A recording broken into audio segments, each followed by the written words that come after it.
location after that is nearby, like 2 minutes. Let me check right now. How far are we?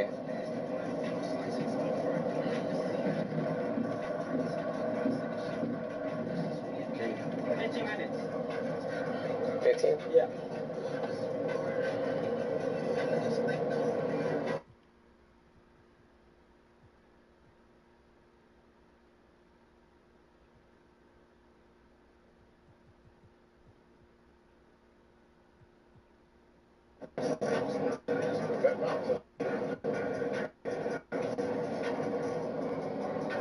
Bro, fucking service. Your bad service too? Yeah, I think so.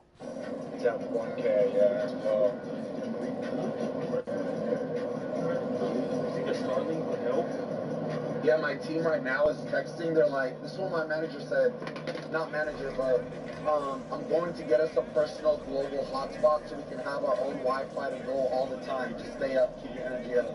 We're both effing hard right now. Yeah. What about a Skylink? Elon Musk's Skylink. I think that's what he's probably talking about. You know he started. I wonder how good that is. You know what would be a good strategy? Noah said the Warriors are winning the championship this year. Try the new stuff that they haven't released. Who knows? Who knows? Who knows? Oh, that's fire. Do Starlinks work, chat?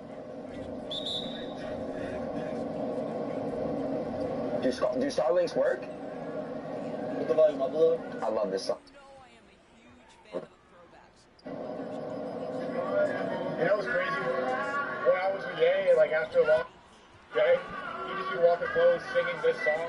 No way. Like so many times you just see it's like holy so beautiful. He sings it? That's crazy.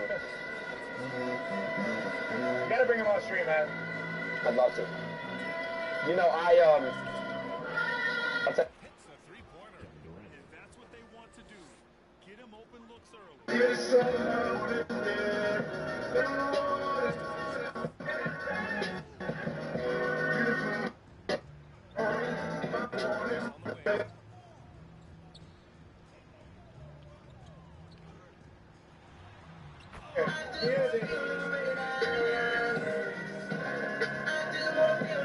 I told you in the shoe store. it's like a newborn baby.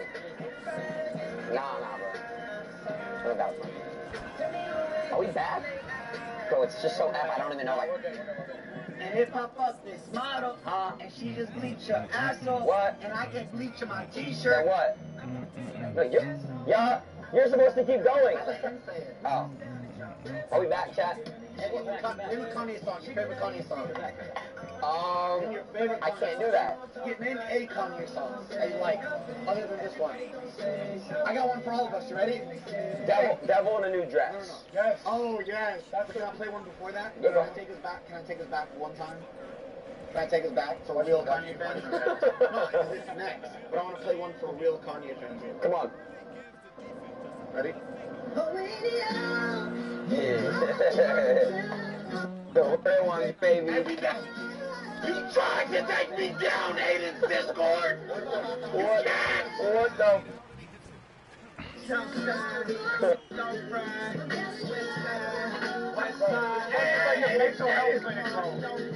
Man, I promise, she's so subconscious. She has no idea what she's doing in college. The major that she makes, it don't make no money, but she can't drop out of pencil. It's a curve, the guns in the school teach so superb. Sophomore 3 words, they picked it for words. She like, fuck it, I'll just sit down her. This after the money, the pop her through kids.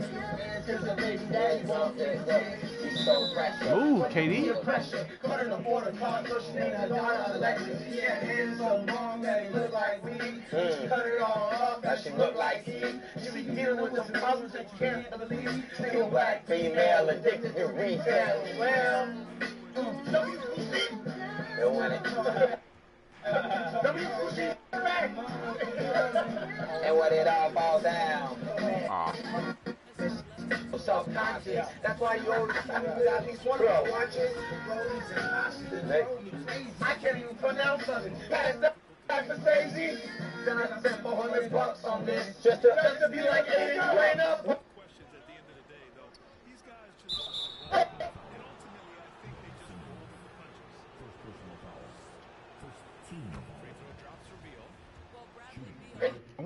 Lonzo Ball. Because they hate us. Oh, effing. We trying to buy back our 40 acres and hold out paper. Look how low we can sue. Even if you in the band, you still a nigga in the crew. Damn. Yo.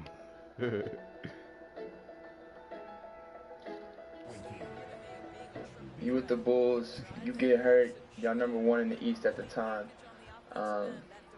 What do you think y'all season would have been like had you not been hurt? How do you feel about the team? Y'all have a squad. Like, how do you feel about it? It's gonna be a big what if. I mean, for me, I feel bad just for the GMs because I feel like they made the perfect team around me, and I felt like I was involved in. That was the most I've ever been involved in an organization, and I finally got the perfect team. You know, that I felt like to fit my game and play my way and really just do what I wanted to do. All right, here another episode from The Point by your favorite point. Here again with my boy Winston. Again. What up? And here again, man. Actually got my second guest. Honored to have my boy, a guy who I've been a fan of since in high school. Been following him. Been a year older than me. Been killing it since then. And welcome to have Lonzo Ball with me, man. Appreciate you. ZO2. He's gonna start back from the beginning. You growing up in Chino, what was it like growing up as a kid here in Chino? Just being around your brothers and your family all around here. The one word that comes to mind, just fun, bro. I mean, to be honest, Chino's a small town, not a lot of stuff going on, so me and my brothers were outside just playing all the time with my dad. Hey, man, stop playing. You know, you say that to me, no more, I'll give him out. You look like Slim Shady. Look at that. I'll give him out quick. Oh, shoot. Oh, you two, they listen, man. Come on, bro, I really do this. Air ball. There you go, air ball. Oh, my goodness. It ain't gonna go in. Oh. And from a young age, I started playing hoop at 6, and all I remember is just playing all the way up until now. So, what's the age difference between y'all? me and Jello are a year apart, and then those 4 years for me. So y'all grew up playing. Man, I can only imagine y'all. A lot of fights in the crib. What was? Yeah, I mean, hooping, battling? growing up, I'm not gonna lie, it was always like staggered, like me, G, then Mello, because Mello was always so small. Like, he didn't hit a growth spurt until I actually went to college. I came back, and he was overseas at the time. I came back home, he was like right here. I'm like, damn, bro, like you was just 5'6" when I was playing with you. Yeah. So when he got taller, then one-on-ones became, more competitive. But early on in life, it was always me and G going against each other just because Mello was so small. Speaking of which, where is Chino, bro? Like, we're from Oklahoma, so like we don't know the It's county. inland, more inland. So like, if you're coming from here, it's probably like an hour if you go in. Gotcha. To the east. Okay. So really in the middle of nowhere, bro. Chino Hills is small. If you know some towns by there, you might know like Corona's like 15 minutes from there. Riverside's like 30 minutes from there. Got it. I think it's safe to say that most of America, it seemed like, who's around the hoop community kind of knew your story and knew your family's story. You guys had a spotlight that was shown on y'all from a very, very early on in the onset. We know you come from an athletic family. What are some of those earliest memories of hoops for you? Whether it be watching your dad, playing against your siblings, whatever that was. Yeah, as a kid, I used to watch my dad and my uncles hoop all the time. They're from South Central, so I'll go up there every weekend and watch them play and get in some runs when I got a little older, like, 8, 9, 10, around there. But early memories is just, shooting around, watching them play, first and foremost. And then at home, my dad was always having basketball on the TV. We watched hella, like, hardware classics, like all the Lakers, all the, like, just the old teams, how they used to play. And that's kind of how he got us playing. He wanted us to be like the Showtime Lakers. So when I started playing basketball, I've always played that way my whole life. Man, that's crazy. I mean, getting into high school, I had to ask. Obviously, I got a teammate that you played with, Migo. I know he's a character, bro. Yeah. But what was it like? I mean, playing with your brothers. You played a couple years, obviously, without Melo, but what was it like in high school playing? I know you averaged a triple-double. You definitely had to, right? Didn't you? Yeah, my last year. Every year high school was, like, really different for me. Like, from freshman year to senior was, like, night and day for me. Just because, actually, when I was a freshman, I played just 2. I was, like, a shooting guard for a little bit because they had a senior point guard, and that was, like, the only way I could start. We had to do combo guard, so I played the 2 then. Then my sophomore year, my other brother came, Jello came, so that was a different dynamic, playing with him. And then O's big brother, I don't know if you know him, Namdi, who's actually a good friend of mine, he passed away that year. So it was a whole different relationship when Big O came. And honestly, when he came, he wasn't even good at it. He wasn't good at it. He just started playing. Like, you could tell he was super clumsy. Really? He was our third string center, actually. Like the year we went undefeated. And then our first dude, he got hurt, like blew his ACL out. Second dude, like something happened. He like ran away from school type. And then O was just the last one up. And then I've never seen someone get that good that fast, bro. Like, he went from not being able to like do layups and stuff to like really just dunking shit, just catching it, hitting 15-footers, and then he panned out being number 6 overall. So, you know, it was like my little brother, man. I'm so proud of him. Yeah, that's dope. Really panned out too.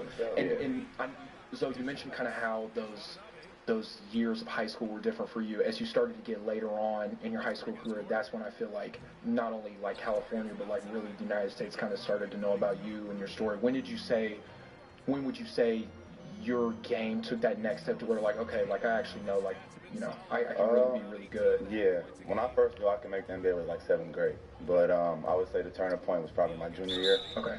I just felt like I was just light years better than everybody, you know? And I was playing point guard on offense and center on defense, so I just felt like high school was just already too easy for me. Right. But my senior year was like a movie. I mean, when my other brother came, Melo, and that was a lot of fun. We had to move arenas and go to bigger places just because everything was sold out. People were like scoping tickets for like hundreds of dollars to go see high school kids. So it was pretty wild. Yeah. Really a movie. I mean, shoot, that's how, you know, obviously, and we were, you know, thousands of miles away, but everybody in Oklahoma knew about the Ball Brothers, that's for sure. And it really seemed like a movie though, for real, that last year. Fun, man, for sure. Yeah, no. So I heard you talk about you made the. I mean, you knew you was gonna be in the league since 7th grade, just being around your pops, being around your family. But like I said, I was going way later. I didn't know I was gonna do that until later. I obviously thought and had a dream of being in it, but I didn't know it wasn't for sure for me and in my head. So for me, like, what made you think that? Like, how was it for that, for real?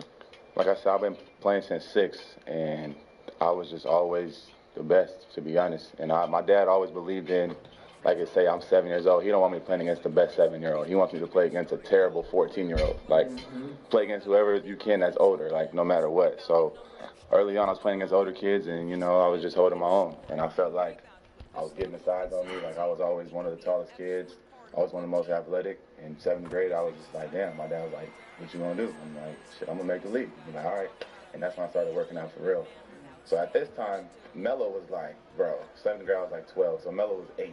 Bro's on the hills running at 8, so you can see where that shit got him at now. But man, he's really advanced. He's the one that I was looking as a kid like, man, he's really out here with us doing this. Is crazy. This is crazy. I got a little brother who's 13, so like, I mean, obviously we're not that close, but he's in the sand dunes with me on the Saturdays. It's crazy, it's bro. like, yeah, stuff I wasn't doing that early and that stuff, but I was doing it a little bit later. He's doing it way earlier than us now. Sure. So I guess that's the pros and cons about being the older brother. Nah, definitely. Gotta set the way for him. But it's cool to look at, man, and I'm super proud of Melo as well, as far as he can. That's fire. What's the balance between, like, man, I want these guys to do well, I want them to succeed, but also, like, I need that competitive edge too. Like, I still am the best brother no matter what. I can answer it first. I mean, for my household, it just went hand in hand. Like, if you want to be the best, you're going to give your best, like, no matter what. And Melo was actually, like, the easiest to play with, but the hardest to play with in high school, because we would just butt heads sometimes. And it's just that alpha mentality. You both want to be the best. That's what's going to happen. But, you know, iron sharpens iron. And I think I've just done that with him my whole life. Yeah, and I think for me as the older brother, like, we both the oldest, and I think we just have, like, I'm going to speak for myself, but I feel like, for me, I want to set the tone as the oldest brother. You know you're going to go through everything first, so you really try and set the tone. You really hoping your younger brothers pass you, like, in reality, but you really want to set the tone and do the best for yourself, too, and set a high bar for them that if they want to do this, too, they got to catch it, but that you want to set the tone. Melo obviously has had a really, you know, really successful Just start on that to his big career. contract. At That big what contract. point does that kind of relationship that you have with him Melo. start to come into play? Is now you're also peers now too in the league. Are you picking up the phone and calling him? Are you guys talking about what move worked versus what didn't? Talk about that relationship now that you guys are. I mean, I've been watching Melo play my whole life, so I don't even have to watch his game to know what he's going to do. But for me, that's just my little brother, man. Like, we talk about everything else besides food pretty much. Like, basketball, we both play differently, but kind of the same at the same time. So it's just, we've been around each other my whole life. This is way harder, bro. Basketball is like second nature to us, so we don't really have to touch in on that. Obviously, when I play him and stuff, I'm going to get his scout. I'm pretty sure he's doing my scout whenever I match up with him. But it's really a blessing, man. Like, those are my favorite games, just going out and matching up with him. It's just like, damn, like, we both made it to the highest level, and we're out here doing what we love. Oh my God.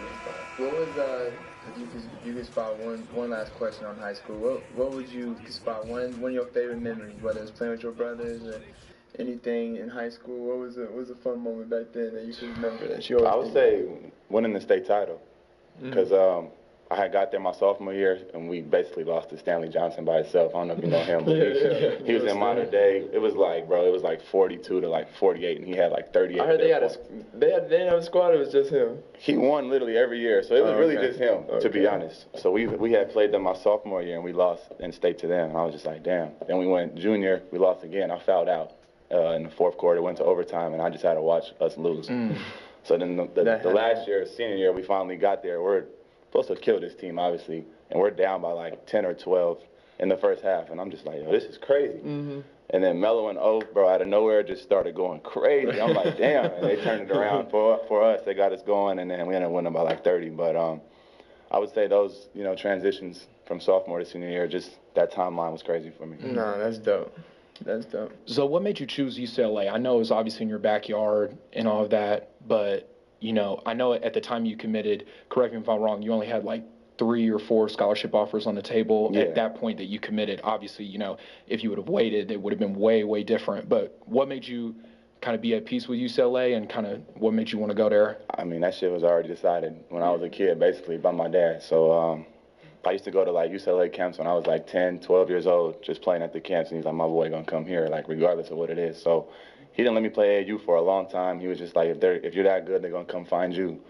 And sure enough, came in my gym sophomore year, and I was just like, called him right back next day, like, I'm coming, and just committed like that. So it was already set in stone pretty much. Right. Man, I ain't gonna lie, Jalen Hands committed, so the day that UCLA was about to fly to come see me, I mean, a lot of people knew just from talking. When you're at camps and certain things, you were around these guys. I loved UCLA. Like, always in the back of my head, I love the weather out here, everything about it. So it was going to come down, but Jalen Hands committed. So I can only imagine playing at UCLA. So what was that year like? You know what I'm saying? I know big spotlight on y'all. UCLA was crazy too, bro. When I first got there, it was pretty dry, to be honest. Like, they was a little down, the years before. I remember my first couple of games, I'm looking in the stands, like, I could see my parents, I could see everyone. Like, it's not packed or nothing. And then I would say probably after them first 3 games, just students started coming.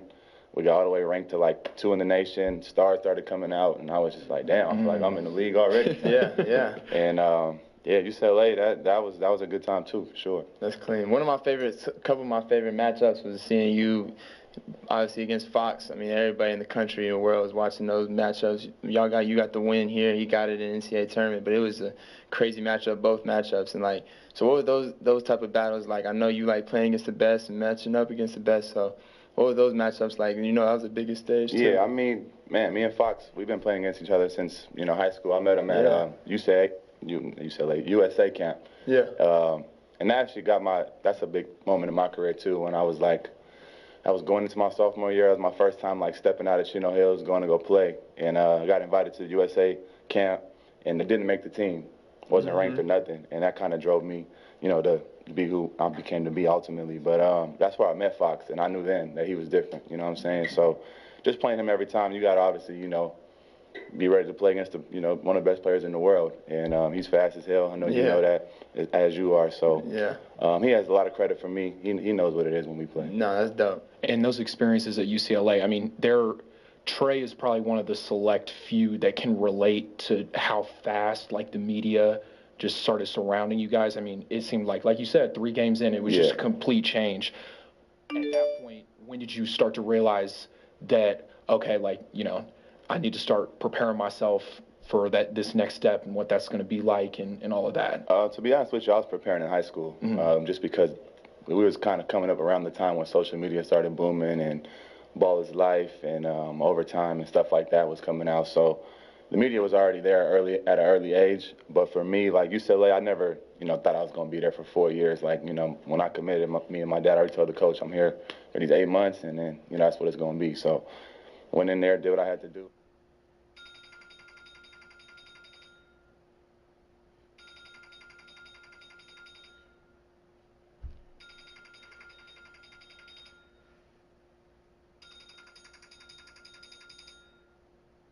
was just locked in from the jump. I didn't care who was really in the stands or not. I knew what I had to do.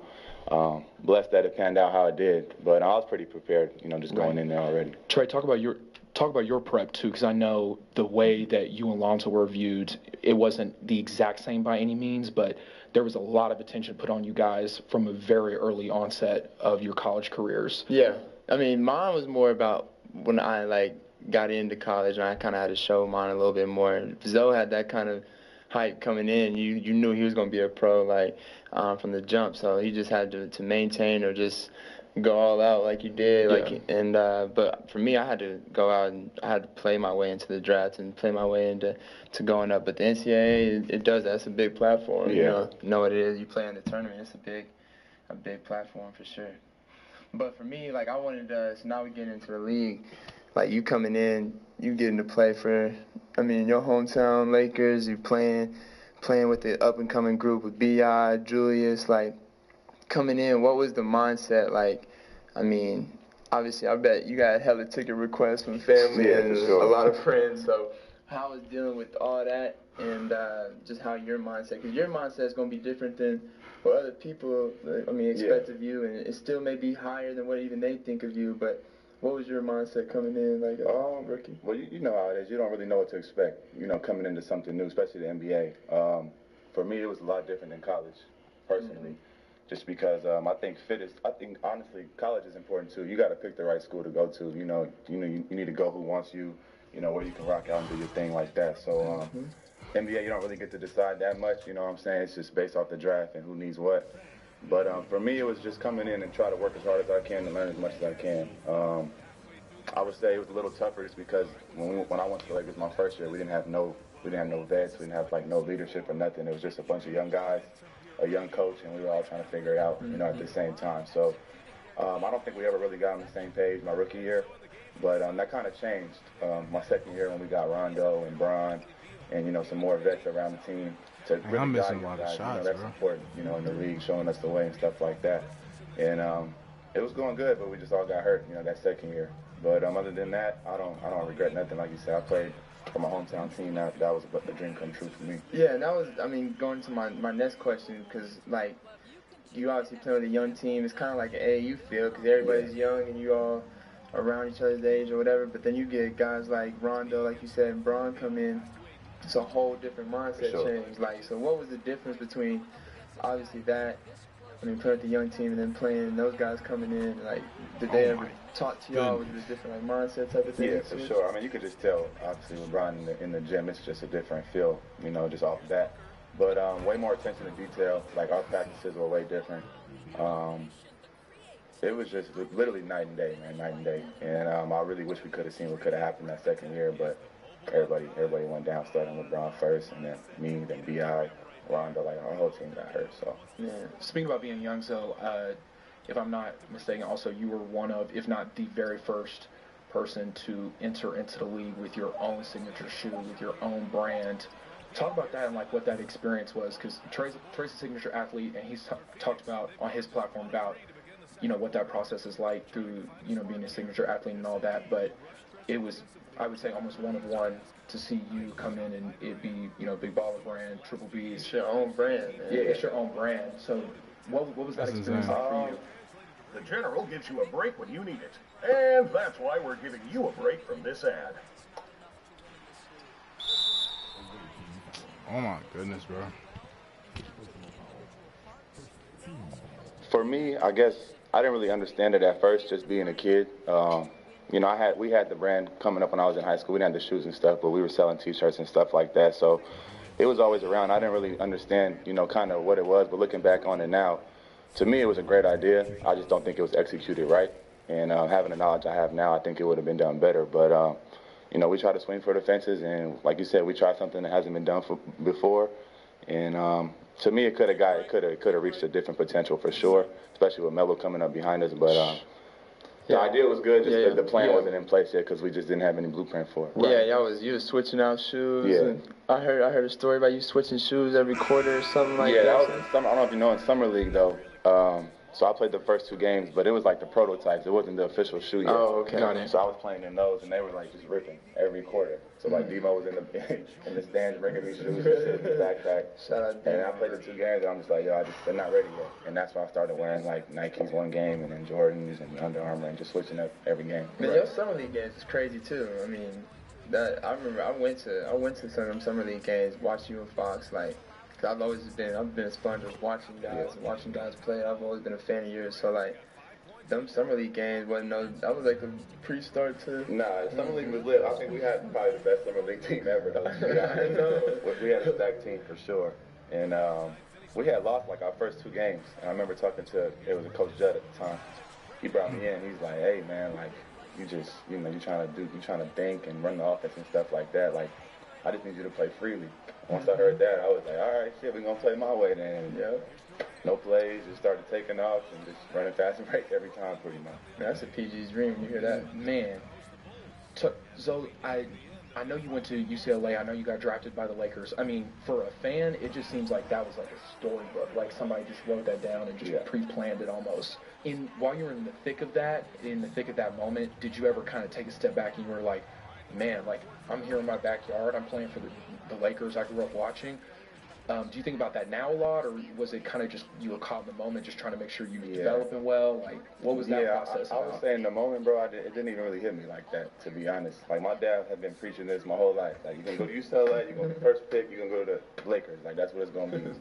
And shit, he was damn near right on point. So for me, it was just about just staying in the lab and just getting better. Like, my dad, you know, I owe him everything just because he made it so easy for me to get better. Like, he was with me every day, keeping me out the way of bullshit like that, you know, on the side and stuff like that, and just keeping me focused and just keeping really just my inner family around me, and that's it, you know what I'm saying? So a lot of credit goes to him for sure.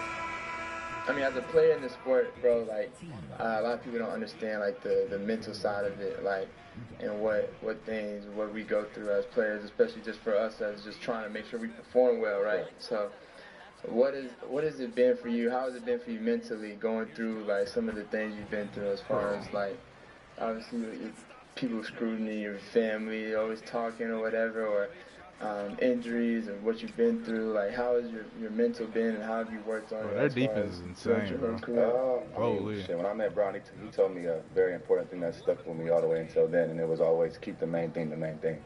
So for me, it was always, you know, just basketball. Basketball can fix everything, you know what I'm saying? No matter what's going on outside, just get better, get in the gym, and just keep working on your craft. And for me, it was kind of crazy because I was a shooter my whole life, hitting threes my whole life. I come in the league, and now I can't shoot no more.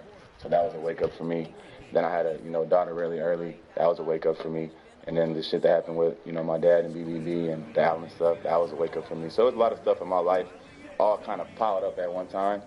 And for me, it was just get in the lab, bro. Get in the lab and figure it out. And I owe a lot of credit to my coach in New Orleans, who was my shooting coach. I owe him a lot because he turned my career around for sure. How do you feel like he set you up for, you know, you playing on the Pelicans, but also going to play for the Bulls and really improving your shooting percentage? Man, Coach Fred, like I said, I owe him everything. I remember first coming to New Orleans. I get there, I'm working out, I'm shooting around, he's rebounding for me. I'm doing what I always do. About 3-4 days goes by, and he's like, yo, like, we about to change this. I'm like, shit, like, season about to start. Like, what you mean about to change it? He's like, I'm going to be here. I'm like, all right. Like, if we're going to do it, we're going to do it. So I just remember shooting. Man, he used to bring his son back at night all the time. He would be in there running around. But I respect him so much because, you know, people have families, bro, at the end of the day. And for you to give me that time, you know, no extra charge or nothing like that, you just come in here to help me out. Like, so that means a lot to me. So I can't tell you how many nights he helped BI too as well. We was in there every night, man. Just shooting. Oh my shooting. And it started off weird because it was just like, yo, like, first 2 weeks, I'm like, man, fuck this. Like, I'm about to go back. It's just like, nah, just stay with it. And then, you know, repetition, you know, picks up with time and then it locks in. So a lot of shout out to Fred Vincent for sure. Absolutely. Was there anything that, you know, obviously you talked about keeping the main thing, but how do you feel like your mental approach to the game changed? Obviously, you had to grow up really quick, kind of from high school to college to now. What were kind of some of those steps that you took to mature in your mentality and making sure you're taking care of yourself mentally, but kind of just prepping for the long NBA season, the media pressure, all of that? Whatever your interest, this is something for everyone on Vigo. Vigo, Vigo! I would say at the time, friends and family, bro. I had good people around me to help me through, tough times in my life. So looking back at it, yeah, it was a lot of shit going on. But in the moment, like, I never felt like I was, mentally out of it. Like, I never was like, damn, I don't want to hoop no more, or this is too much. I need to get my phone away. Like, nothing like that. So just had good people around me, man, to get me through the tough times for sure. Trey, what about you? What have you felt like? You going on year 6 now. What about the mental part of the game have you feel like you've really improved upon since you got into the league? And what are some methods that you take to make sure you locked in all the time? Man, I think it's hard. You can't really prepare for it. You got to go through some shit to really figure it out. Like, it's nothing you can really prepare for. I mean, people can tell you how things are going to be, but until you go through certain things, it's hard to really prepare for it. So, like, I mean, I feel him when he says, like, he's been through a lot. Like, we all, man, some of us been through more shit than others, but we all have to go through certain things to really feel how to get out of those things. It's hard to really prepare for it if you ain't really experienced. I'm fucking up in shot crazy. I'm glad you said that too, because I think as a spectator, obviously I'm not and will never be in either of you guys' shoes, but I think it's important to the general public to understand that how much of the game is actually between the ears. One of our buddies, Max Hazard, has a great saying of, like, people don't realize how much of this game is in between the ears versus it is physical. So I'm glad you both acknowledge that and just understanding that it really is an important part of making sure you're ready to go. So yeah, I think piggybacking on that as well too, just to extend a little more, like, it is a game at the end of the day. Like, it's just basketball. So no matter how hard stuff is getting, it's not like we're on the front lines in the Army or some shit. Going out there and ready to die every day. Like, absolutely. So for me, it's always to be worse. So I always look at it like that. At the end of the day, like, I'm still playing a game that I love for a living. So you can't get no better than that. Absolutely, that's the way to look at it. So you with the Bulls, you get hurt. Y'all number 1 in the East at the time. What do you think y'all season would have been like had you not been hurt? How you feel about the team? Y'all have a squad. Like, how'd you feel about it? It's gonna be a big what if. I mean, for me, I feel bad just for the GMs, because I feel like they made the perfect team around me, and I felt like I was that was the most I've ever been involved in an organization, and I finally got the perfect team, that I felt like to fit my game and play my way and really just do, what I wanted to do. So that injury, that I'm still going through it right now, but that one messed me up. Playing great defense right now. I thought we really had a chance and never got to see what it was. When you do come back, is there going to be a different mentality? Is there going to be a more grateful appreciation to the game when you come back? I know you already appreciate it, but is there a different mentality? Nah, man, I think I played hoop the same way my whole life, bro. Like, I always just loved playing basketball. So it's just basically something that got taken away from me it's gonna be a whole new joy again. Like, I'm gonna be hella happy to be back out there, but I ain't never took the game for granted. So for me, it's just like, it's giving your love back, for sure. They're obviously, I can speak as a fan, the game misses you, bro. Like, the game absolutely misses you, and I know your peers around the league are also a huge fan. It is understated by saying that you're one of the best passers in the league, without question. What is exciting about this journey that you're going on now to, whenever you come back, I'm Zoe, but I'm also Zoe 2.0. Like, I'm trying to improve just like I would if I wasn't injured. Yeah. I mean, shit, I wish I never got injured, to be honest. Sure. I wouldn't want to come back, but that's just, what's in front of me. And I just got to tackle it head on. And whenever that time comes, I'm going to be, blessed to be back out there doing what I love. But, like I said, the mindset's going to stay the same. Go out there and play for my team and be the best person I can be. Absolutely. Going on that, I think whenever you did go down, it became very apparent that was something, like you said, that your team was built around, for you to be able to pass the rock and do it at a high level. When do you think you started maturing as a passer? Was it when you got in the league? Was it in college? Was it in high school? Was it something you felt like you just had a knack for, or was it something you really were in the lab, like, working on and stuff? Nah, to be honest, I ain't never worked like on my passing. I just like my game, bro, is like, I tell Demo this all the time. Like, when I used to go to camps and stuff as a kid, like, we was doing drills and shit, like, I'm trying to go to the bathroom and just sit in there until the fives is coming on, because I know, like, in the drills, these cones, like, I'm going to lose the ball, 2-ball dribbling, I can't do none of that. But if you throw someone in front of me, like, I'm just going to naturally be able to play, because my whole life I've always just played. So That just came from a young age, bro. Playing with my brothers, my dad telling me, you know, before you dribble, always look up. And if it's open, throw it every single time, bro. You come up this pick and roll, as he knows as a guard, it's going to be the same reads every time, bro. So just see what's open and make sure you get it there however you got to. So I just grew up playing like that. Absolutely. Bro, that's tough. That's crazy. You say you ain't never watching on passing, and you be a good of a passer. Because it's art. You know what I'm saying? Some people, I guess, art. got it natural. Like, that shit is... It's just a lot of games, bro. When Demo came back home he was overseas. He came back home and he started training me. And I was training with him. I couldn't do like none of the ball handling. That's crazy. Couldn't do none of the passing. Like, bro, who have you been working out with? I'm like, bro, I just play. Like, that's good. I mean, some dudes who can hoop, man. Some dudes different.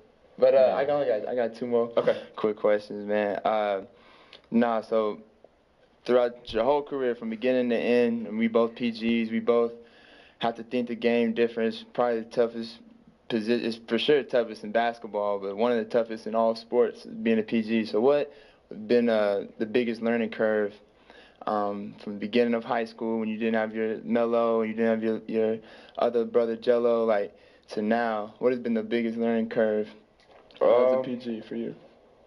The biggest learning curve, I would say, I learned this early too. Like my dad told me, point guards is judged on wins and losses. Strictly, that's it. Like, you either win the game and you did your job, or you lose and you didn't, no matter what you did. So for me, it was always like that. That's why I think I play how I play. Like, I don't really play for stats at all. I just play, try to make the right play, you know, guard who I got to guard, be in the spots I got to be in, and just, you know, live with the results. So I would say I carried that throughout my career. Thank you for saying that, because I think that's important. we talk about all the time about, you know, the narrative that's put out there, but you're right. It's about wins and losses. And, you know, it is what it is. Yeah. Just how you doing now? Like, when it comes to recovery, getting back into it, like, how has the mental been? Like, right now, what are you doing to make sure you right everything about you? Just taking it day by day, bro. I just had a really big surgery. Hopefully the last one I ever have to get. But, you know, it's a long process. I'm already out this whole next season. So, you know, when I first got hurt, we didn't really know what it was. I was seeing all type of different doctors and stuff, and I was kind of just going up and down. And that was really hard for me because I just didn't know what the next day was going to be like. And at least now, you know, I got the surgery. We got a plan moving forward. We've been on plan. I'm on track. So hopefully everything works out. But, you know, I just leave it up to God, man, and just do the best I can and live with the results, for real. Man, that's fire, man. So that's another episode of From the Point by your favorite point, man, with Lonzo Ball. Appreciate it. Yes, sir.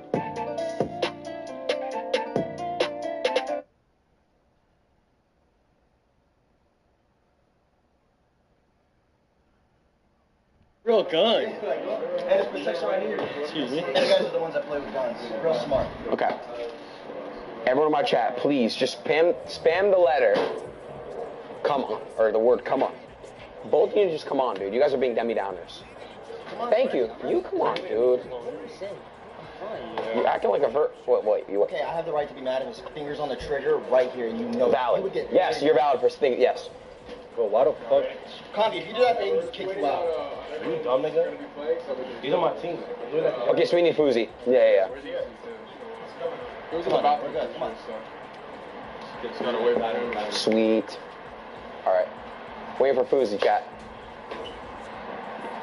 Come on, let's talk real quick. Mikhail, what's wrong? Papa watching stream. Why do you keep saying that, bro? Because Dada watch. Dada wants Mikhail to become 7'11". Oh my god. You've been holding your heart for an hour. Okay. Yeah, no one seems to give a shit, bro. Are we ready? Look now, he's just... All right. Worried. These three are here. Wait. Team captain is there. All right. Drop day. Okay, fine. I get first pick. Wait, who's the other captain? You. No. Expedia members save on travel.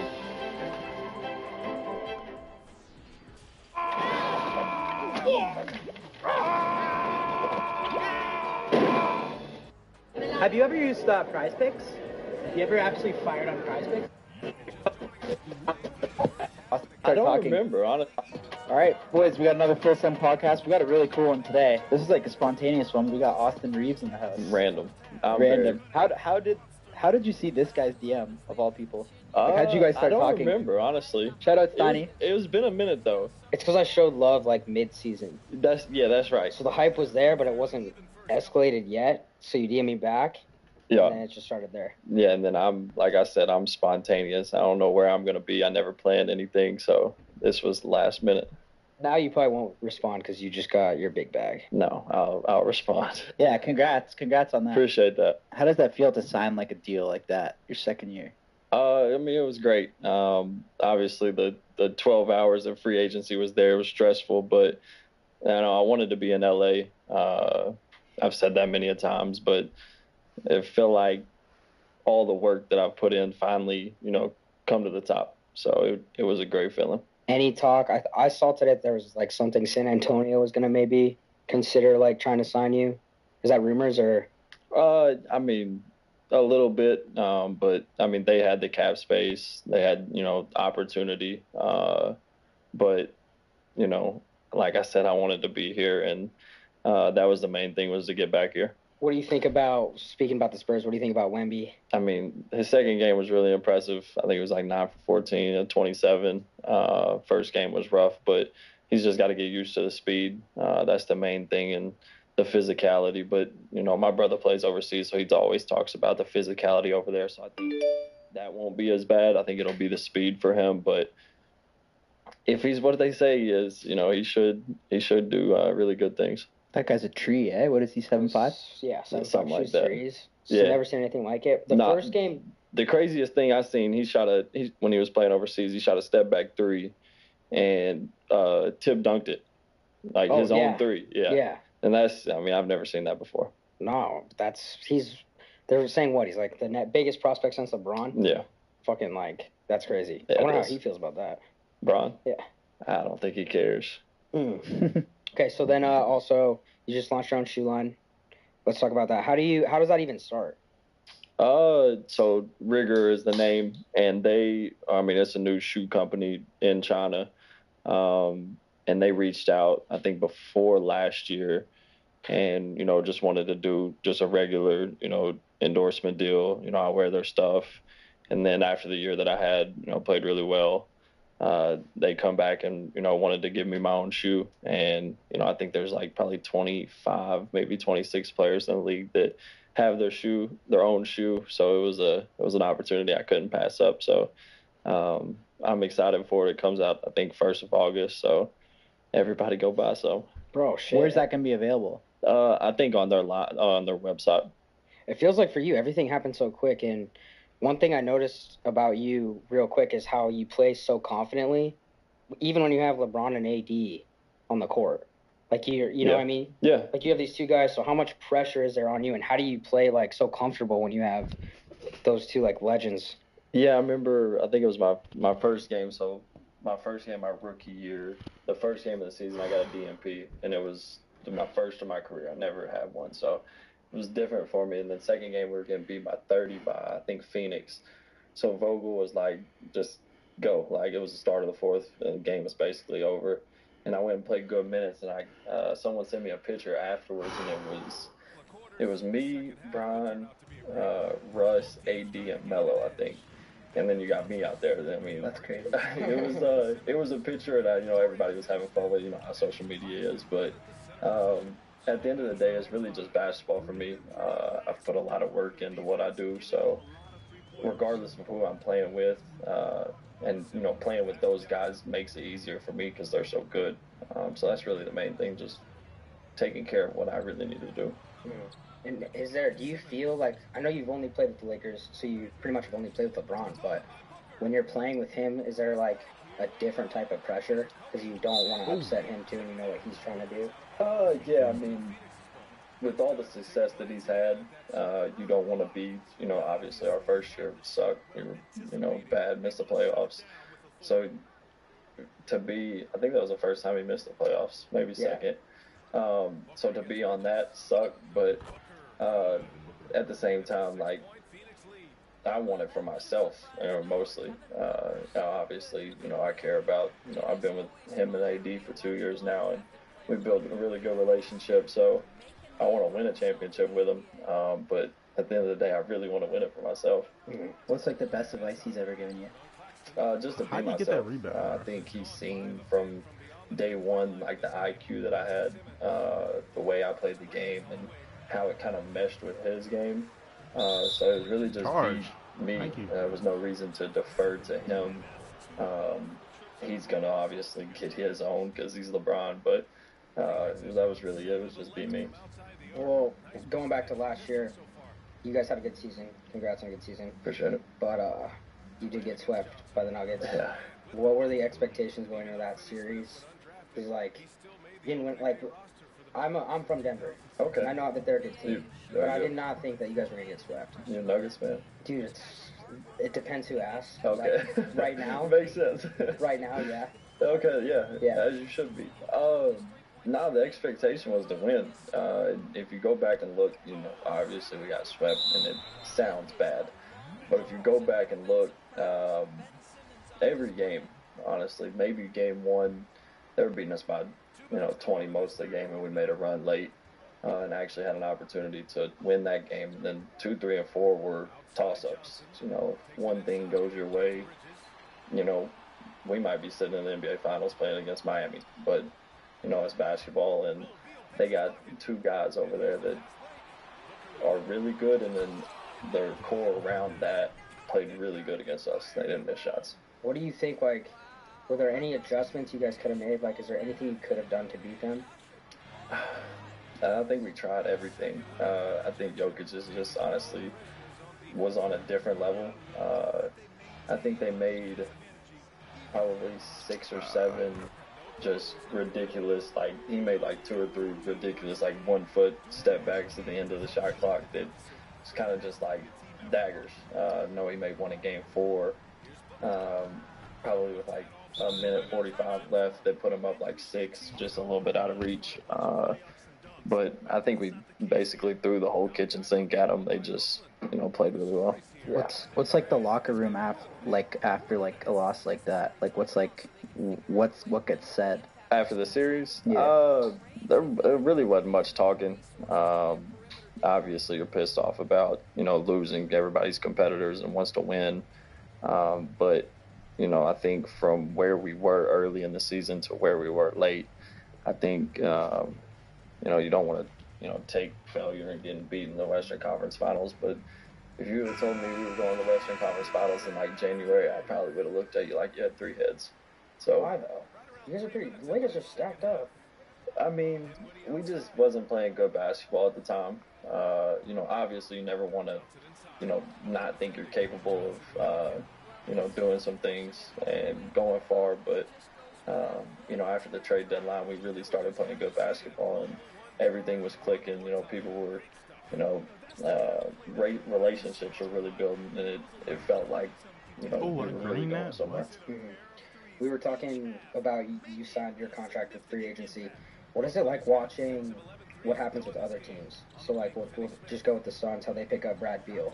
Like, do you look at that like, fuck, like it's gonna be tough to match up with them or whatever? Or? Yeah, I mean, you pay attention to everything that's going on, or I would say everybody does. But with I think the core that we brought back, and then the guys that we added, we have a chance to beat anybody. But anytime like you see, like you said, Brad going to Phoenix, they already got 2 or 3 guys that really can score the ball, and it's going to be a long night defensively when you go play them. But we're confident what we got. Yeah. We were talking to Golden State. VEINTISEIS got to be the most CP3. annoying player. Yeah, that was random. Yeah, how random is that? Yeah, it was. I was actually doing. Me and my brother had kid camp back home, basketball camp, and one of the coaches that was there, he like ran across the gym and told me, and I was like, they're probably looking at the wrong, like, I think there's like Butt Crack Sports or something that always puts out false stuff. But he was like, no, so I don't know. That was strange. Do you think that those two, like Chris Paul and Steph, play well together? I think they can figure it out because I think they're both 2 very unselfish guys that really just want to win. Yeah. What about if you had to predict like Damian Lillard? Oh, I have no idea. I think I seen something today or yesterday that Portland's GM was like, we'll wait as long as we need to wait until I guess they get the deal that they want. So I have no idea. Yeah. Just seeing all that shit like unhatch. That's why I think that what makes the NBA so special is like the free agency is so crazy that even in the off season that there's so always much hype. Something going on. Yeah. You know what I mean? And then these guys on social media too. Like the NBA is so different in that way. We were kind of talking about like how competitive. What do you do competitive outside of the NBA? I golf a lot. I probably golf every day. I've probably missed since the Denver series. I've probably missed like 4 days. Right, I haven't golfed. I've probably golfed every day. Other than that, that's really it. I used to play the game a lot, Fortnite, Call of Duty, but I don't really play that much anymore. You've been golfing your whole life? I started when I was probably like 16. I just picked it up really to get out of school.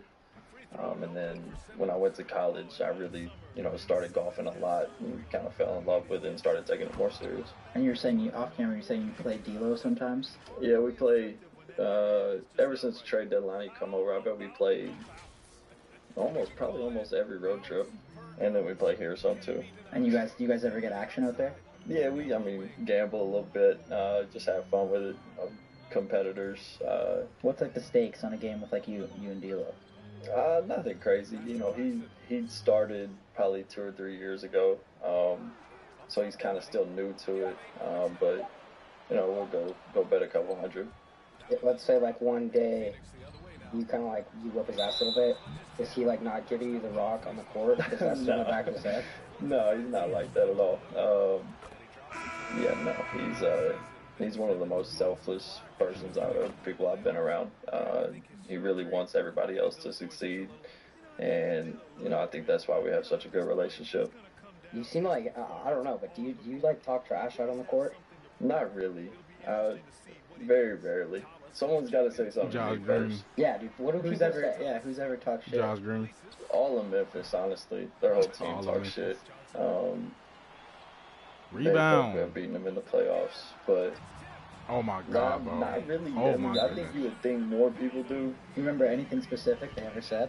No, not really. And it's not. Nothing crazy. Yeah, I think at the end of the day, everybody knows like we're still grown men out there, like, and it can't really just go call somebody something wild. No, I know that shit was funny because they were going crazy. Their walkout like on social media. Like, there was so much shit just happening for them and all that hype. It's actually, their walkout's actually hard, though. I know. It's cool. But they were also, like, kind of, like, getting, like, no one wanted to see them win. But then everyone loved to do that clip. Yeah. So that's true. That shit was hilarious. Do you pay attention to, like, social media and, like, the playoffs or anything like that? I'm not a big social media person to start off with. I have Instagram. I actually just started a TikTok page, golf, Hillbilly Bogey. But no, not really. I don't have Twitter. Never really. So what? TikTok's all just golf shit? Yeah. Are you fucking with like the dances and shit like that too? No, hell no. I ain't None of the trends? Do what? None of the trends? You don't like pay attention to the trends? No, not really. That shit's whack, right? What? Don't look at Steiny's TikTok. What the hell? It's not that bad. That's what you do? No, it's not that bad. None of that. When that 21 song by Drake came out, okay, well that's a little different. I think like who doesn't like that part? You won't ever see me. You Rich Flex, I know you like that song. It's okay. What do you bump for like when you're trying to get fired up? They really control the aux. I went under. It's a lot of. There's no way they trust you with the aux, huh? No, they would trust me with aux. But it's a lot of like Lil Baby, Lil Durk, Future, Thug, a lot of stuff like that. That's your go-to shit, or that's what gets played? That's what everybody plays, but I like that stuff too. We saw on your page you had a picture with Morgan Wallen. Yeah. Are you guys boys?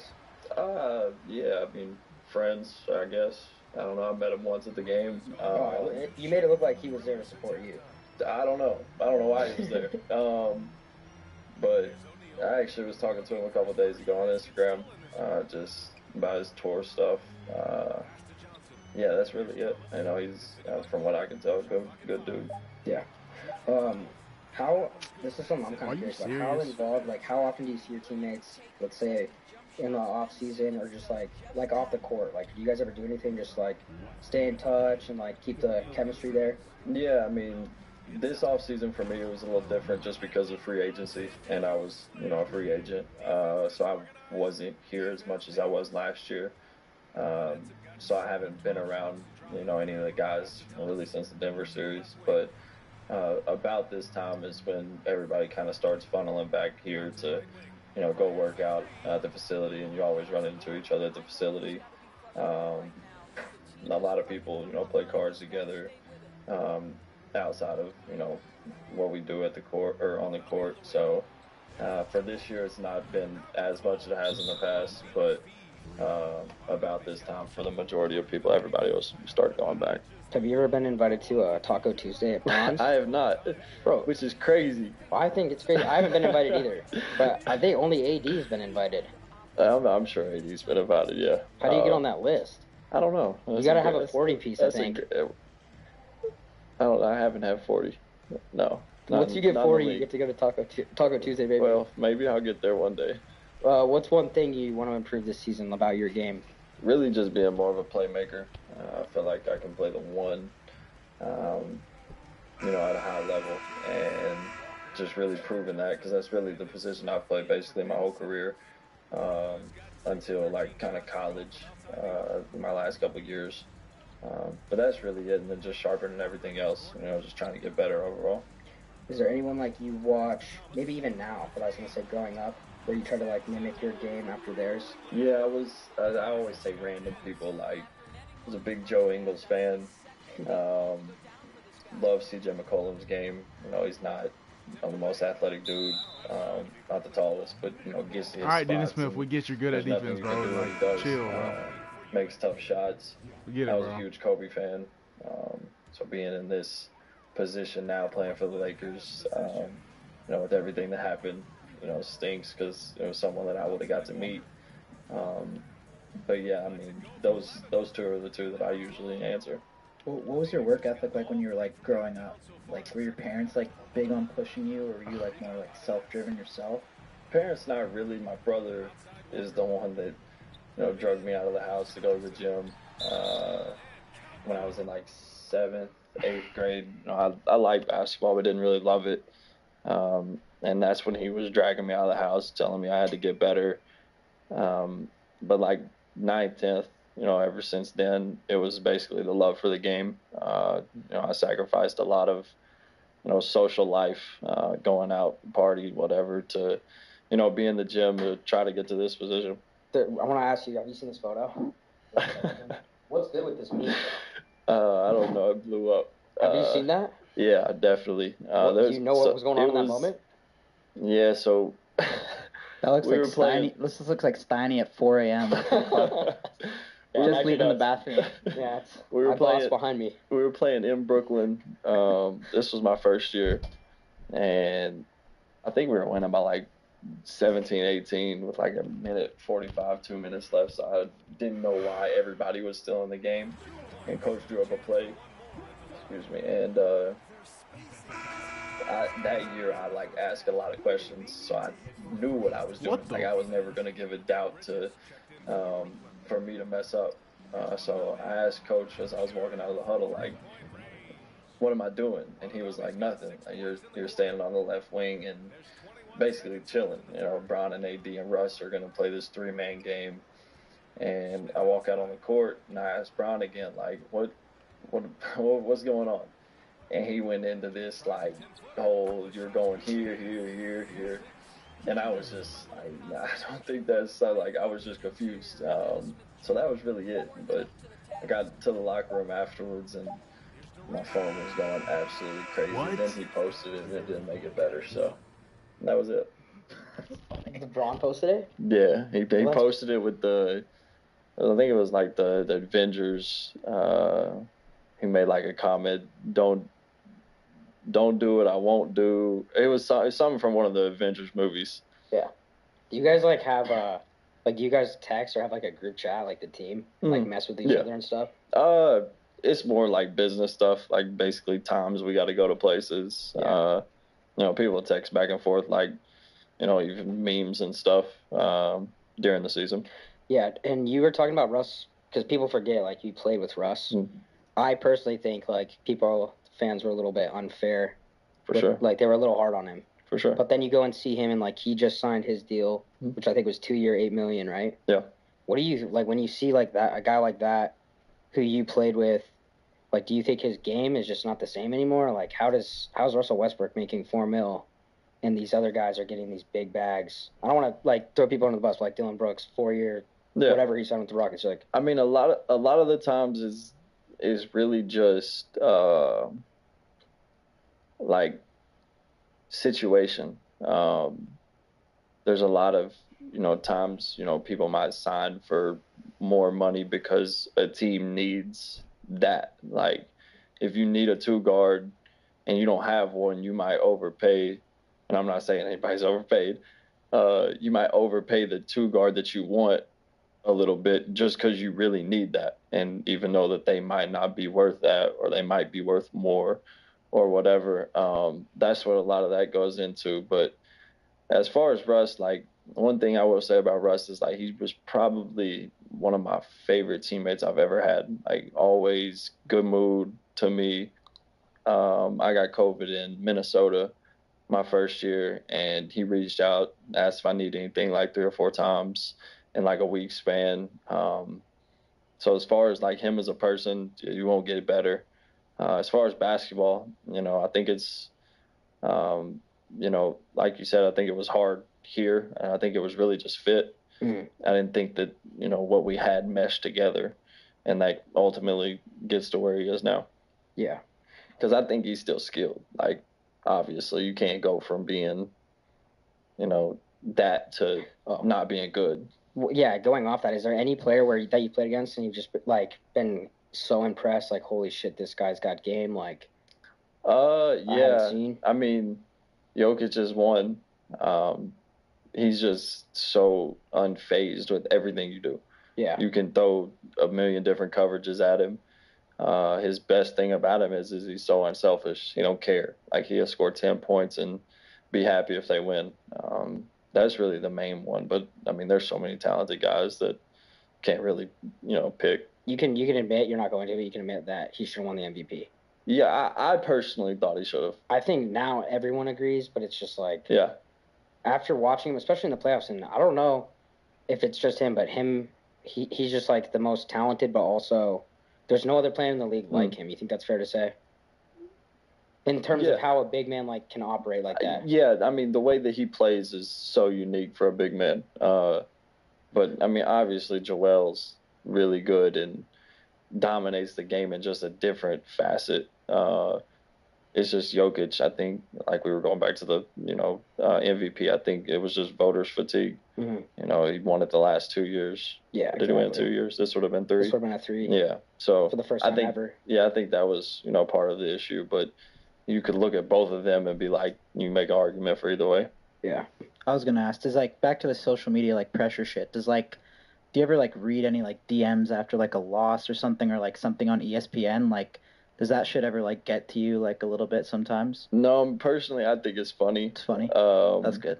A lot of the real funny ones are parlay people. They'll be ready to come get you if you don't hit their parlay for them.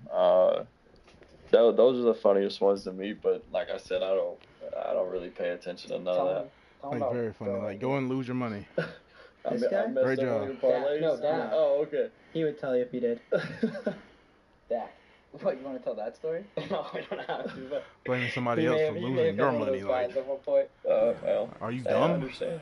What's been one of your favorite, or what do you think was this year your biggest, your best NBA moment?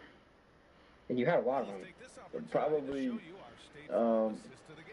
either the half-court shot against Golden State Game 6, or I had a career high at 35 against Orlando. Yeah. I had family in the building, so that made it more special. So one of those two. Did you see that video of AD boxing? I did. I actually just seen that as I was coming over here. What'd you think of his hands? He'll walk around and tell everybody he's got hands. I don't really know. I don't box, so I ain't got no clue. Airheads have more fun. Does that bother people at all? What? Like the fact that it's like he's out there boxing and like. Like the injury shit? No, I honestly think boxing is a really good, like, conditioning. KD, what are you doing? KD, what are you doing? So I really don't think that bothers anybody. You know, you'd rather be active than not be active. Yeah. You guys are pretty free to do in the off season. Like, are there any? You can pretty much do whatever you want. Yeah. I mean, not really. But I mean, like after like the season's over, do you go travel? Or do you just stay here? Like, I'm not a big traveler. I go home, back to Arkansas, hang out, play a lot of golf. You know, stay with family. But yeah, for like really until about now, from the Denver series, you know, I didn't really have any obligations. You know, it was a little different for me to the free agency, but you know, it depends on like where you're at in your career. Do you have? Because you seem like you don't really the LA. Let's say distractions. No, aren't really a thing for you in season. No. Not even after your 30-piece games. No, I stay at the house. Your DMs must be flying after like a game like that. No, I don't even know. Yeah, you do. You check. No. You definitely if you're seeing this guy's DMs. Yeah. That's how you gotta look, bro. This was like one of the first ones that popped up. Fuck yeah, I love that. Yeah. There's a bunch of stuff on Twitter about you and T Swift. Have you seen that? Yeah, it was funny. That's all. I was not expecting him to fade. You never raised her up or anything? No. Do you listen to her music? Old music. She's got bangers. Old music is actually, she's got bangers. Did you go at SoFi? Low key? You wore like a beanie or a hat? No. I thought it already happened. Like August something. Are you gonna go? No. I'll be with the FIBA team. Oh, okay. I locked down like 20 tickets for that. Did you really? Okay. Okay. That's a chick. That's like the. Yeah, I mean, yeah. I'm going. So it's what? 36? Well, we have a suite there. Okay. So we have a ticket for Austin if he wants to go. That's a good one for the birds. Dude, ticket for him if he wants to go. The funniest part about all that is like. How did that come about? I have no idea. Were you guys, Everybody like, knows. seen together or something? Everybody that knows me knows I don't go out. So everybody was like, the funniest part about all this is Austin being in a bar, and it was. Have you ever like talked to her or met her? Mm-hmm. Is the whole like nightlife like partying stuff just never been an interest of yours? Mm-hmm. I've never been drunk. Bro, coaches and stuff gotta love you. I hope so. There's a ton, because I mean, there's a bunch of stories out there of like certain guys that have gone to Vegas the night before games, like. Yeah, I mean, like, it's real. I know it's a real thing too, but have you ever seen stuff like that, or is that ever a thing where you're like, dude, like, we got a game tomorrow? No, not really. I would say, you know, our team is very professional. You know, when you got a guy like Bron, you know, I don't think you'd be unprofessional because he's been professional for that long. It's like going to the principal's office. You got to go talk to LeBron the next day, bro. That's definitely. Have you ever had an instant where? Yeah, like you're meeting with the coach, and then like you walk in, and like LeBron's in there too. Like, that's not happening. But Bron's definitely cussed me out a couple times during games. Maybe not cussed me out. It's a little extreme. Why? Because you were probably trying to go hero mode and. No, it was some defensive stuff, which I've always been coached hard. My parents used to yell at me. Every coach I ever had used to yell at me, so it's normal for me. Okay, you're 5 seconds left. You have the rock, 2 people. You're double covered. You got AD and Bron open. You can't do this, dude. This is a real game scenario. Who am I passing it to? Wow. Or are you taking a selfish shot? You could take a selfish shot, but you're doubled. First of all, I'm pretty sure I'm not going to have the ball in that situation, so... It's a crazy situation. I feel like you might... There's 5 seconds. 5 seconds, but you're double. You could... I'm probably throwing it to Bron, because he can go make a play. I mean, ADT can too. That sounds extreme, but... I'd probably go Bron too. I mean, Bron... But you could get the highlight if you take the shot. I don't care about that. Yeah. What the? I'll fuck with you. That's a tough question. Who's been one of the tougher guards you've ever had? Dame or Ja. Dame gave us 40 and 3/4. Yeah. And Ja's just so fast. Yeah. With that series, he was like all over the place, bro, too. Yeah, KD, you are not like that anymore, buddy. Yeah, he hurt his hands. It's not OKC days, buddy. Chill. 3, I think. But there was a couple charges Bron took on him that he fell really hard. But he's one person that you literally just can't stay in front of. Like, you can do everything you want to do, and it's just impossible. He's kind of like Russ early on in his career, where he could just fly through the lane and dunk, and like it's very rare. I feel like even now you don't see point guards that can really do that. And his playmaking ability, the way he sees the floor, is tough too, because you got Jaren Jackson usually corner cutting, Desmond Bain, and the spotting way he up. passes, you can't step up too far. But if you don't step up far enough, he'll dunk on you. You haven't been postered, have you? I don't think so. I was having this conversation a couple of days ago. I'm smart enough to get You out don't of the want to way. match anybody at the rim. No, I mean if I need to, I will. But I'll get out the way. Bro, I was watching. Have you ever seen those videos of people who do it for fun? Oh, I actually seen one a while ago. Have you seen those? Yeah. Where like two friends, right? One friend will stand under the rim and try and block the guy dunking, and they'll just get destroyed every time. You're like, you're not gonna win that battle. Yeah, people do that all the time. It's a bad. I would never. Kelly Blue Book is your trusted pricing, fixing, and instant cash offering car shop. KBB.com. Most people hate the sound of metal on metal.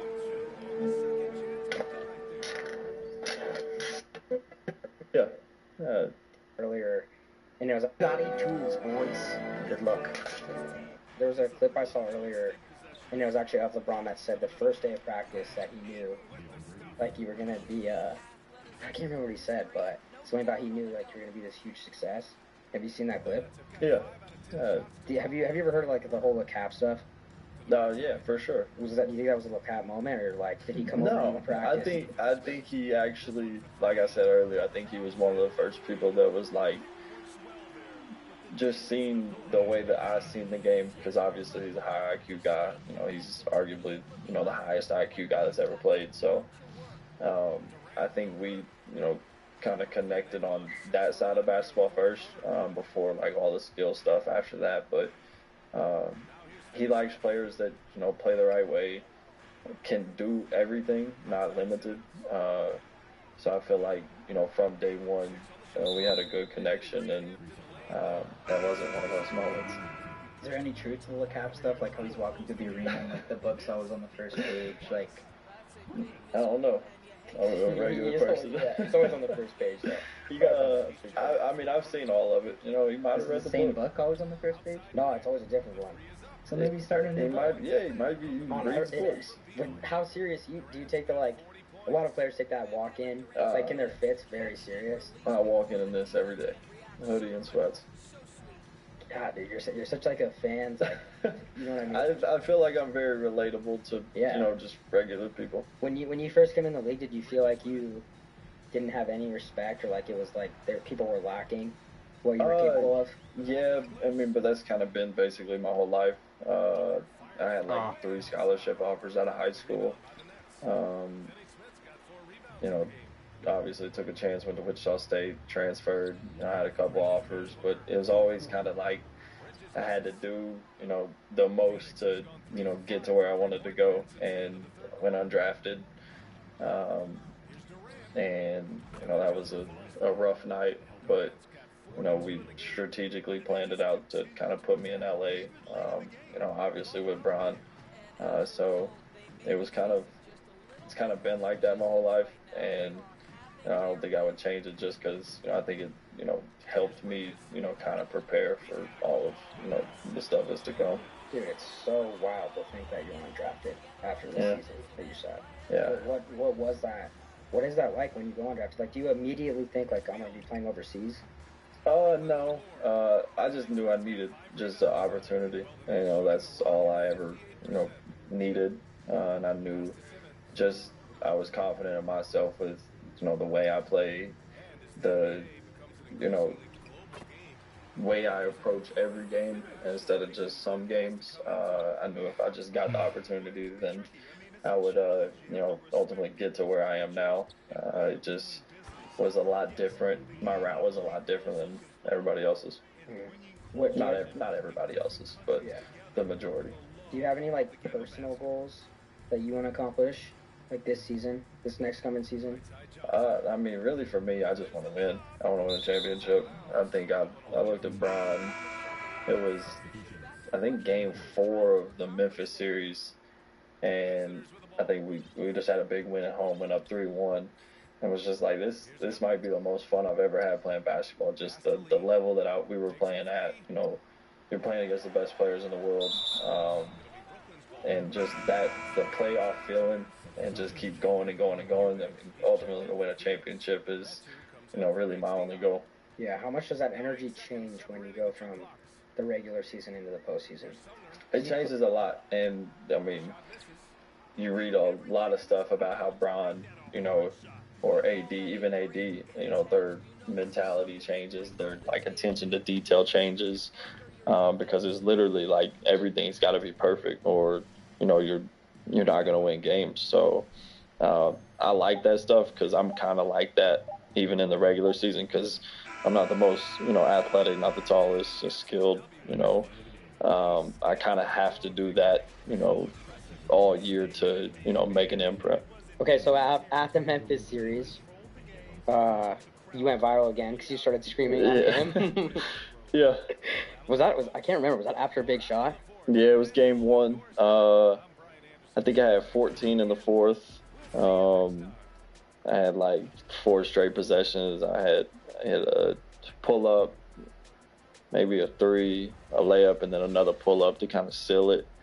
And it was, it was just one of those. Was that just off the rip, like I'm him, or did you have Yeah, that it was back no, it for was that just moment? one of those emotions that kind of just took over, and I felt it, and I'm in it. Does it ever like surprise you, or I guess kind of scare you that everything that you do like that can just go so viral? Yeah, I mean, it's good and bad. I mean, just because you got to watch literally everything you do, but at the same time, like, that's the stuff that ultimately, like, keeps you growing. So yeah, it is what it is. And who do you think on the current team is like just who do you think is like one of the funniest, or who's the biggest character out of the whole squad? I mean, honestly, Bron's up there. Who else we got? Rui's up there. Once Rui, warms up to you, gets comfortable. For the longest time, I sat by him on the plane. I didn't know if he talked for like the first 2 weeks, and then he finally got comfortable and he don't shut up. So he's up there, but I mean, I might have to say Bron, just because you kind of put him on this like stature that he's this, business guy, does everything, whatever, and you get around him and he acts like he's 18 years old, just joking, never in a bad mood. Yeah, so he's got to be up there. What do you think about LeBron's like comments on the like right after the series when he said he was going to retire? I didn't know what to think, to be honest. I didn't know if it was true. I didn't know if it wasn't true. Obviously, I didn't want it to be true because I wanted to play with him longer. So, but yeah, I don't know. You see all the stuff about how they think that it was to cloud the judgment of because we got swept, or all that, stuff. And I honestly have no idea if it was. Bron does play chess, so he's a smart man. They play chess on the plane? No, I'm just saying he plays chess in life. Oh. He always knows. I mean, I play a lot of chess. Do you? Yeah, on my phone. Oh. But he plays. You win against a computer? No, you play against people. Oh, do you? Yeah, there's an app you can play against people. What's the guy's name? The best guy? What's his name? I name? ain't beating. I'm not that good. No, but do you know who I'm talking about? No. Magnus Carlsen? Dude, you gotta look that guy up. He's like all maybe you lifetime can teach me undefeated. something. Huh? So maybe you can teach me something. Once Bron said he was considering retirement, no party was like, this is my moment. This is gonna be my team. No, not at all. What do you think you would say was your biggest like learning lesson because you went undrafted, but then when you get into the NBA, like anything that just hit you about the game, the speed or whatever, where you're just like, fuck, I gotta make some adjustments in my game? Yeah, it was like preseason, or it was training camp my first year. We had Dwight Howard, DeAndre Jordan, and AD. Those were our 3 bigs, and I never had a problem, getting by the initial defender. But when I got to the rim, you have guys that are 7 foot, 7'1", 7'2", that are actually athletic and hand-eye coordination good. So like making passes around the rim, lobs, dump offs, was really hard for me at first, and I couldn't figure it out. And I remember there was practices where I turned it over multiple times, and literally, like, I was just pissed I couldn't figure it out. And that was really the main thing, where I had to go back and like literally watch film to figure out, what to do to, get passes through. Who's the most like famous person you've ever met at a Laker game that you were like, holy shit? Probably Will Ferrell. Oh shit! Yeah. You met him? Well, I actually met him at a charity event that Clayton Kershaw does, a ping pong tournament, and it's just one of the craziest stories that I've had so far. I was with one of my friends, and he was like, he seen him, and he was like, because I won't ask people for pictures because I'm kind of shy and I don't like to do that. But my friend was like, "Oh, you gotta, like, we gotta get a picture of him." I'm like, "Yeah, I agree." So like he's walking our way, and